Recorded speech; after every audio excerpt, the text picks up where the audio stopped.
Hi, my name is Emily Swallow, and I am an actor and a singer, and I dabble in writing. And I am a dog mom, and a recorder of ridiculous dog videos, which I should figure out how to monetize, but I haven't yet. What kind of dog videos are we talking about here? Because now Well, I'm interested. I mean, people have like really built a whole industry out of like putting their dogs on Instagram. And I think I know they make money off of it. And I have two dogs named Norma Jean, who's 4. She's half French Bulldog, half Boston Terrier. And now we have Arthur Miller, who is Norma Jean's third husband. Um, and he is a pug pit bull mix, which is ridiculous because he's like 83% pug. So he's like a big overgrown pug. But I like telling people he's a pit bull, part pit bull because it's just ridiculous. Like he's a clown. And they're insane. And they Arthur is obsessed with Norma, which seems appropriate. And all he wants is to be like on all over her at all times and to play with her and for her to love him. And the sounds he makes are otherworldly. Like he just sounds like this mythical creature sometimes. He's trying so desperately to talk. And they'll play tug of war with these stuffed animals and rip them to shreds. And like I call what Arthur does sometimes his doggy parkour because he'll just get the zoomies and he'll be like running up over the back of the couch and like jump off the back like it's his, like backboard and go under and over and like never crash at all. Um I mean they're just way more interesting than I am most of the time. Well, they sound like social media worthy dogs. Like not only their size, but the personalities that you get with that. Yeah. I That's a have way cash more, and cow. Norma Jean does have an Instagram account. And I have way more fun posting on hers than on mine, but I just don't like people are really skillful at, putting together these reels and editing them and like putting their dogs in outfits and putting all the captions on there. And I don't take the time to do that. I mean, you're a little busy, right? At least for the I guess that's moment. the excuse. But isn't the world busy? We're all busy. Yeah, I think we're. I honestly, I think we're busy for anything else. Like if someone asks you to go out for drinks or something, but the second our dog does something interesting or just completely wackadoodle, we somehow carve 45 minutes out of our day to Yeah. say, well, why are you doing that? I need to record this. Can you do that again? I'll give you a cookie. It's just one of those Well, the crazy. other night, my dogs discovered peppers. And I don't mean like they ate peppers. I mean, I was taking bell peppers out of the grocery bag to put them in the fridge. And Arthur comes into the kitchen and he's like, "What is that?" Like it was public enemy number 1. He went crazy and he was barking his head off. And I held it out and I was like, "Arthur, is this what you're worried about?" And he like backs up. He's like, "What is that? That's going to kill me." And so I have, this like 5-minute video of them coming towards the pepper, running away from the pepper, hiding under the couch from the pepper. And then I like lobbed the pepper like into the middle of the room and they ran away. And then they come in and they're sniffing it. You can't, it's, How much of these interactions have fueled your self tapes and auditions? they're brilliant character studies. And I won't lie, they do, especially in this time of like every single audition now is a self tape. You don't really go in person anymore to meet anybody. And so you sort of get the sense sometimes that you're like creating these characters and they're just disappearing into the ether. Like sometimes I'm like, is anyone actually watching these? And so I do like I need to amuse myself. And this isn't to say that I don't take them seriously. I absolutely do, and I put time and effort into them. But sometimes I do. I think, okay, like what is something new that I could get inspiration from? And animals are brilliant, and I have used animals in character creations before because I do. I mean, I think that it's so useful to draw from nature, from I mean, especially any type of creature, but my dogs give me some good ideas. It honestly, it sounds like it. I don't know if I'd Yeah. be able to go a day in that house without thinking, "Hmm, I'm gonna save that for later." Yeah. But I do actually speak on that, I wanna ask, I'm sure you've answered before several times, but how did you get into this crazy industry? Speaking of, self-tapes that go into the ether and us wondering if people are even watching our 3-minute monologue videos. Yeah. How did you hop on the performing arts train? I was one of those people who sort of like side stepped my way into it because I didn't know I loved performing from an early age, but I didn't really know it was something that I personally could do professionally because it just wasn't it didn't exist in my like with anyone in my sphere of influence. There was no one in my personal life who did it professionally. And I was a kid who was interested in so many things. And I'm so blessed that I had parents who encouraged me to be interested in so many things. I mean, the sky was the limit. And I have one brother who's older than me. And, our parents they always encouraged us to work hard and to do our best. And I am so appreciative that both of them really taught me the value of hard work for work's sake.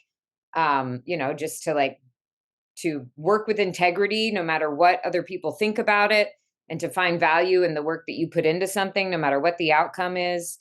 And I'm really grateful for that because, speaking of self tapes that go into the ether, like you do have to recognize that your work has value no matter what kind of feedback you get about it.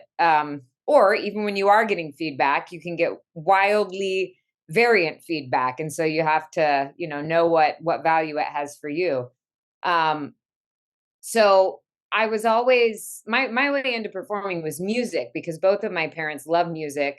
My mom is a wonderful singer. My dad dabbled in lots of different instruments. My grandfather, who I never got to meet, my dad's dad, he was a jazz musician on the side, like that was sort of his side gig, and he would play at clubs in New Orleans and in Alabama. And I have all these great pictures of him because he was this really really tall man with this just striking platinum blonde hair, and he always had his trumpet in these pictures, and I just love that image of him. Um, and so they passed on that love of music to me and performing. We were always going to see traveling theater that came into town. Um, and I started singing in the church choir at a really early age and doing, that kind of performance. And then I did school plays, and I was always creating. um I wouldn't call them plays. They weren't that complex, but uh performances with my friends and my cousins especially. And I remember, touching on Star Wars because people always ask me like what was your first Star Wars memory. I remember playing Ewok Adventures in my backyard when I was really little. Like that was just woven into the fabric of my childhood. um and we would make commercials with the back when you had the big VHS cameras, the home Yeah. camcorders.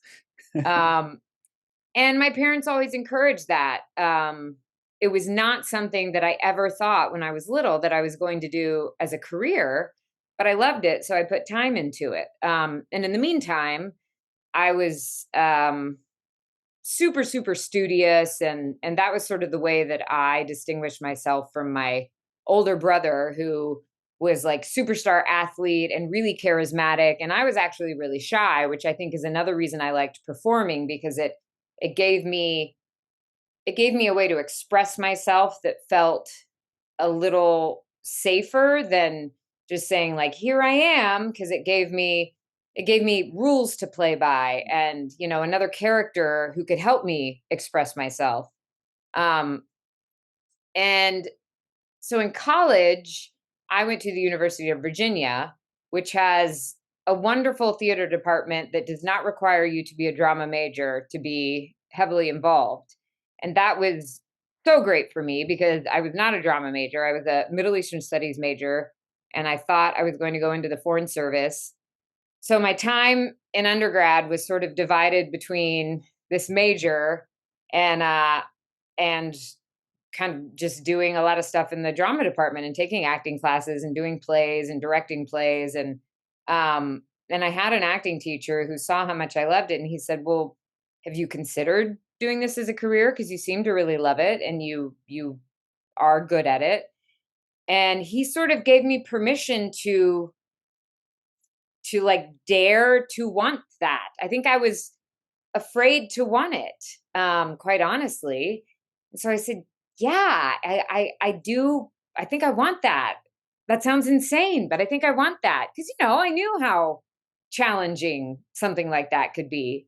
But he, along with the encouragement of some other teachers there, because I had great support there, um, I worked up like 12 different monologues that I could do at the drop of a hat so that I could go audition for all of these different conservatory programs.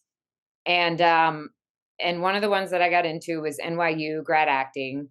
And I knew enough to know that it was a really good program and it was in New York, which seemed, practically very smart because it would be great to get to know that city while earning my MFA so that then when I was auditioning, it wouldn't be such a culture shock. So that door opened and I walked through it, and I feel very fortunate that a lot of the doors like that opened for me when I was still kind of like, oh, I guess I don't know. So that then when it did become a lot more challenging and I had to sort of, really pound on the doors and say, no, I really, really, really do want this. I was willing to because I think that I needed a lot of encouragement at first. I wasn't willing to fight for it at the very beginning. And since then, it has definitely, I mean, as you know, it is a very challenging profession, even when you love it, because the art of it is in no way the path of your love for the art is like this with what is asked of you practically, and how much work you need to put into something based or in association with like the rate of return you get. I tell people, because especially Star Wars and the Mandalorian and like Supernatural, these things that I get all this wonderful recognition for are like lightning in a bottle, because I make sure people know not to complain or anything, but just like the reality is, I audition for probably 100 things a year at least, and I don't get at least 95. This year, 99 of those. And so the fact that like one year the one thing I got was The Mandalorian is bonkers. And I feel so fortunate. And I had done all the preparation that prepared me to be able to play a role like that. And I feel so excited that I get to play a role like that and that I get to bring, mask training that I did in grad school. Like, who knew when I was doing mask training at NYU that it would come in handy for Star Wars? Like, what the heck? And there's no way I could have ever planned that out. There's no way that I could have been like, someday I want to play a character in the Star Wars universe. So I better make sure I do some mask training for the stage. And, you kind of just have to, I feel like to some extent, you have to really follow the things you love and be well versed in all of that, and then accept the opportunities that come your way. And then you're going to get what you're meant to get. Yeah, yeah, you can't well, now, yeah, you can't be picky, career-wise as an actor in general, right? And Mhm. I really am curious to find out how your first on-set experience was working in front of a camera. Say, let's say your first co-star role on a TV show. What was that like for you, and was there a shift for you creatively where you went, "Okay, alright, like, this is." this is something I want to keep going. Yeah, speaking back on the doors are Yeah. opening and that hesitation and being at that young age, how was that for you as far as change goes personally? Like your first co-star role? Yeah, well, when I finished grad school, I was convinced that I didn't ever want to do television, maybe film, but I loved theater so much. And I still love theater. I mean, in terms of the acting process, like just that part of it, theater is still my absolute favorite because I feel like that's where I can really let go as an actor, and the process feels more organic, it feels more collaborative. I love the rehearsal process. I love the way the discovery of the piece unfolds in theater. I like being in a room for an extended period of time and the discoveries that you get to make that are so subtle and nuanced that just don't really have time to happen in the same way um, in television and film. Um, there's a different, I mean, there's equally as impressive and as illuminating discoveries that get made in TV and film. They just don't happen the same way. Um, and the quality of the final product is not any less. But it's because of other elements, I think, in addition to the acting. I just love, as an actor, I love the acting process for theater. Um, but then I quickly came to realize after I was doing some off Broadway and some regional theater, and I think even up to the point where I did my first Broadway show, I realized it would be really hard to make a living only doing theater, and I was sort of curious, okay, what is this on camera thing? Um, it's a very different way of working to me, just because I mean the main difference to me is just the having to piece together the story in such smaller fragments, and um at first, the learning curve that comes from having to let go of that self-consciousness from having so many people in your kind of your bubble when you're shooting something, and the self-consciousness of the camera being there, because the camera feels like another character almost, but one that you don't necessarily ignore, because you do need to be aware. I think I need to be aware of how the camera, what, like, I can't turn away from the camera. I need to know like how the camera's picking me up, but I also can't be totally focused on that because I think that that reads. So it's just this different awareness when you're on stage and the audience can see all of you at all times, unless you turn your back, you have a lot more freedom. Um and so for me, I feel like I'm still sort of like in different environments. Sometimes I still have to get used to, okay, what's my relationship to the camera on this set. um so that was a learning curve in my first, and I did a lot of sort of just trying to learn on my own, working with the camera. And we did a little bit of that, and at NYU we had some camera classes, but my first professional job was on a soap opera called Guiding Light. um, and that was incredible because those move so fast.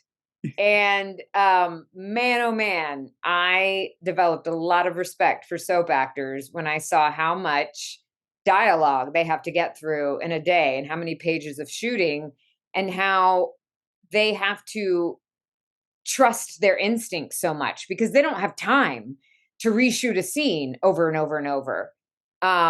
They don't have time to say like, "Oh no, that wasn't quite right. I need to go back and do that again." They really have to be in the moment and trust their instincts. And if something like starts to go wrong, inside say like, "Okay, I just need to be able to work with this, and how can I let the," and it was incredible. So it was humbling because, I think I had a certain idea of soap operas and sort of judged them, and it was so much fun, and the actors that I was working with on that were really wonderful, and very forgiving because, it was my first on-camera job. So I was not super comfortable, and I was not like, I went in super prepared because I knew I was going to be nervous, and that still like is the thing I have to do when I go onto a new set because um it's like the first day of school. You're going in, and especially if you're a guest star on something and you're the one person that's new, everyone else already knows the ropes. It's like you're the transfer student at a new school and you're trying to figure out like where everything's located, and everyone else already knows like where all the classrooms are and who all the teachers are and like what the flow of the day is, and you're just trying to fit in and be comfortable so that you can just so you can, do the work that you've prepared. So I had to be as prepared as possible. That's like the baseline, which means rehearsing on my own. And that's the thing that to me is sort of a bummer um about a lot of TV shows and how quickly they move. Like you often don't get rehearsal really. And I love rehearsal. I love discovering things with other people, and so I have to do that on my own, with friends, with my husband, with my coach sometimes. Um but then you never know what you're going to get when you get to set, because then you're working with the people who are actually playing the parts and they might be doing something entirely different. So it's like you prepare as much as possible, but then you also have to be ready to do something completely different, which is awesome. It's fun, but it's yeah, you have to be so present and in the moment. Yeah, it's very at least for me personally, when that initially happened on my first, like, co-star role surrounded by all the main cast, and the director saying, "Okay, we're gonna try this." There's a little bit of that fear, that panic of, "Oh, but I had it this way," but like Yeah. you said, as long as you're open to it, the second you get into it, there's a flow, everyone's there to do their job, and everyone's obviously prepared, so it works out perfectly. But I do wanna ask, if you have any story that's, relevant to your career, something that stands out so immensely, you could easily recant it amongst friends at a party. So a lot of people go to, botched auditions or being starstruck by somebody or something. Like it could be funny, tragic, it could be dramatic, just a story that really stands out to you that you could share with our listeners. Oh boy. Hmm. Which I know is a loaded question. There's probably so Yeah. much. Well, I will say it's amazing what you can block out when you have to. Because I'm remembering one day when I was shooting, there was a series I did. I got so spoiled with my very first series regular gig because it was for a show called Monday Mornings. We only ran one season. Um, but it was just a dream of an experience. It was a medical drama that was based on a novel that Sanjay Gupta had written. Um, and David E. Kelly did the TV adaptation with him. And it was based on his own experiences in hospitals. And it was Ving Rhames and Alfred Molina and Bill Irwin, um, Jamie Bamber, Sarayu Rao, um, Jennifer. I'm blanking on her last name now, but it was this fabulous cast, and um, it was just such a collaborative environment. And we did. I mean, we asked so many questions. We all, talked about scenes beforehand. We talked about scenes, after work, before work. And so I thought that like every experience was going to be like that, and they're not. But I remember one day on that set, I had this, it was every episode sort of focused on one of the doctors in a big um, case that they had that had gone wrong, a big medical case. And I remember the episode that was focusing on me. I had this really intense ER scene where I was doing a tracheotomy, and it was highly choreographed. It was one that I'd had to like rehearse for a couple of days before we were shooting it. And the day that we were shooting it, I think I was starting to get the flu or something, and I was just feeling horrible. And I just felt like I was going to throw up like the whole time. But every time that the camera was rolling, the feeling went away. And then every time, like between takes, I just had to sit down because I was so convinced I was going to throw up. And I was just amazed at how that feeling like vanished when I had the pressure of like, okay, I have to shoot this, I have to get this right. Um, so that was a big relief, but it was also like one of the most horrible days because I was like, of course this is happening while I'm shooting. This is miserable. So that one definitely stands out. Another one that stands out as me getting totally starstruck because there's people that I go gaga over in my head, but I think I'm pretty good at keeping it together when I talk to them because I respect them and mostly it's because I don't want to make them feel weird. Um, and I want the work environment to feel okay.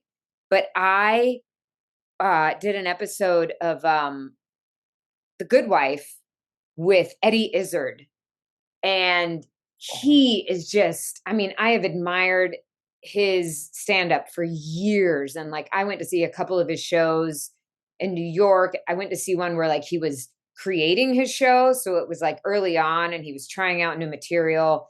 And then I found out I was going to be a witness in this episode where he was a barrister because it was a case that was being tried like with American lawyers and English barristers um and I got to work with him and I just remember like I wasn't quite sure when I was going to meet him and I got to meet him and I was just tongue tied and he was just the nicest guy because of course he's used to meeting so many people and he's used to being up on stage in front of people and I think stand up is one of the most challenging things a performer can do um, because you're required to go through a period with your work where it is absolutely going to crash and burn. Like you have to do that so that you can get to the good stuff. So I think that most of them probably have to have this ease and this humility and this willingness to just be around people. And he was so delightful, and it was so great to get to watch his process. So those two things definitely stand out. I can honestly say I couldn't imagine meeting Eddie Izzard and not losing my mind. Just internally freaking out. But going back to your first story, I've heard that a lot from other actors about, the second action's called, your body just goes into this self-preservation of, "No, but I have Thank to do this goodness, right now." right? Yeah. Have you seen The Unbearable Weight of Massive Talent? Yes.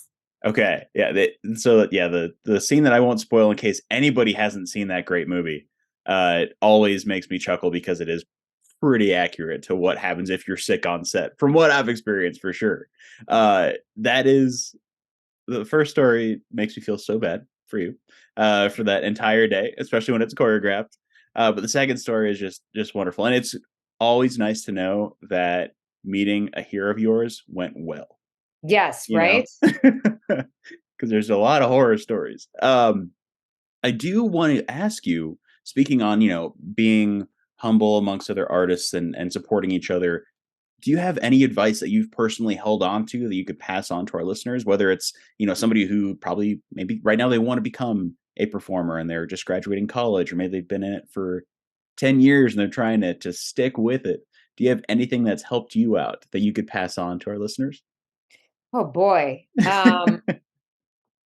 Well, I mean, what you said about what you said, speaking of being humble, I think always what has been so remarkable to me with the people that I've worked with, especially on that show that I mentioned on Monday mornings, that was sort of the first place I saw it, where I was working with a caliber of people that um I would have thought, oh well, some of these people have reason to not be humble, like they've earned it or whatever. And because I think that that's sort of an idea that a lot of people have about great talent and status, that like you sort of lose that humility and you might demand more and who's number one on the call sheet. And the most talented people that I've worked with are also the most generous, and I don't think that that's a coincidence because I think that there is a tremendous relief that comes from recognizing that part of our work is being of service to the story, to the other actors, to the crew, because we are all trying to accomplish the same goal. And um, we, um, sorry, I just got totally distracted. We're trying to accomplish the same goal. And and it's easier to do that if we're not completely worried about whether we're doing it well, you know? And so I think that it's easy to be intimidated when you're going into a job, no matter what level you're at. I think it's easy to be worried, like, am I going to do this right? Have I prepared enough? Am I good enough? And I think that that could be especially hard for people um, who are at a high level because they know there's a lot expected of them. And yet, what a relief if you can say, you know what? I can be of service to the people around me. I can help them by being kind. I can help them by seeing what they need. We're all working together. And I have seen that over and over again with these incredible people that I have worked with. And that's such a lesson. And that in turn releases the pressure on oneself when one is going into that environment. I think so. That's one thing. I think don't ever, because I also have recognized in myself sometimes I've been, very intimidating going into a set, and so I might keep to myself because I don't want to bother anybody, or I'm just not quite sure who everyone is. Because especially going into like a TV set, it's this huge hub of activity. There's so many people running around. It feels like everything is urgent, everything is an emergency. Um, and it's so I encourage anyone who's, going into a set for the first time to carefully, because there can be things that you don't want to get in the way of, but like go, introduce yourself to people. Go find out like who all the PAs are, and or ask a PA to take you around and introduce you to the camera guys and to the different departments, because they appreciate that, because the crew often gets overlooked. Um, and let them know that you appreciate being there. And in terms of people who are just starting out and sort of trying to find your way in the business, definitely um, know that there are going to be so many things that will kind of pull you to and fro and make you wonder, what am I supposed to want within this business? And what's the prevailing trend? What's the best thing to aim for? What's the way I should be doing this? And while there are, it is a business, and so there are sometimes strategies to build your visibility, or smart ways to use like social media, or smart ways to market yourself. There's also, you can definitely go way too far with that, and you can lose sight of who you are and what it is that you love and what it is that excites you and what you want to pursue. And that ultimately is the most important thing, because that's all you really have. The other things are absolutely not guaranteed. And there's always going to be people who are sort of chasing the trend, because they think that that's going to go somewhere, and then the trend dies and people are just left running in circles. But people respond to authenticity. People respond um, to truth, and even if they don't, you're gonna.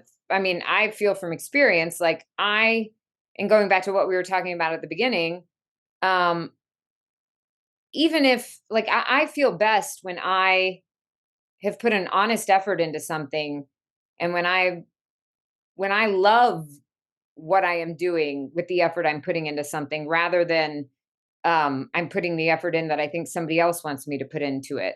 And then it doesn't matter as much to me, that it might not get exactly the response that I wanted it to get. Um, because you can't control that. You can only control what you put into it. There's no way you can ever control the outcome. And you have something that you can value if you've put your passion into it and the thing that really interests you in the work and your individual point of view and what, the angle of the light that you think is particularly exciting. Um, you'll just exhaust yourself if you're trying to figure out like what's the smartest thing to do, what's the thing that these people are going to like, what's the thing that that person is going to like. It's just it's so exhausting. Yeah, which calls for decompression, right? Which I'm sure you have a lot of methods of relaxing after a hard day of work, I'm sure. Hmm. Yeah, so that's I honestly thank you for sharing all that because there's so many like just on the nose things we hear all the time when we're first starting out, but it's always great to hear from somebody who has experience and is giving these high quality pieces of advice to those who are on a set or on a stage and not knowing where the heck to go other than crafty to get coffee for like the fifth time of the day. Oh my Uh, gosh, yeah. Be careful with the coffee. yeah, that's a story for another time. I want to see before we wrap up. Is there anything, of course, Mandalorian, but anything that I can give a shout out or promo to for this episode? Well, I do have a short film that I just shot, that a friend of mine wrote that we're gonna be releasing, and it's gonna show up in some festivals soon, I guess. So be on the lookout for that. It's called The Marked, and Reggie Austin wrote and directed it. So I'm really excited about that. Oh my god! And that's hopefully going to be available to the public at some point, I maybe. think so, yeah. Well, Oh, yes, that's definitely. I don't awesome. know when. Okay. And then there's a web series that I did a couple of years ago, but it's about to be dropped on YouTube so everyone can watch it. And I think it's hilarious. What? It's called Adoptable, and it will be released on YouTube on February 22nd. Oh, okay, perfect. That should line up perfectly with this episode's release, so everybody can just go in from here and watch it. Yeah, That's cool. that's awesome. Well, I got to wrap up here. I don't want to take up too much more of your time, but first I want to say thank you for Thank sitting down, you. sharing your day with me. I do want to ask, have you ever seen Wayne's World? Oh, of course. Okay, perfect. Well, you are prepped for our final piece of each interview, and that is our awkward goodbye. So essentially, when I do a silent 3, 2, 1 cameraman countdown and I point to you, give me your best verbal awkward goodbye, a la Garth. Or yeah, not did I say Garth? Yeah, Garth. I had a brain Okay, I fart have to for a be honest. second. I totally don't remember the awkward goodbye. You don't? It's been a So long it time since wasn't. I've seen Wayne's World. It's funny because it's not necessarily an awkward goodbye, but it's a scene where Wayne leaves the new set that's been taken over, and Garth is there by himself while they're recording, and all he does is do this weird mumbling thing. Do you remember? Which you don't have to do, but I always like ending each episode I'll give it a on a shot. goodbye just as awkward as that. Okay. You ready? Yeah. Okay, Emily. Here we go. In.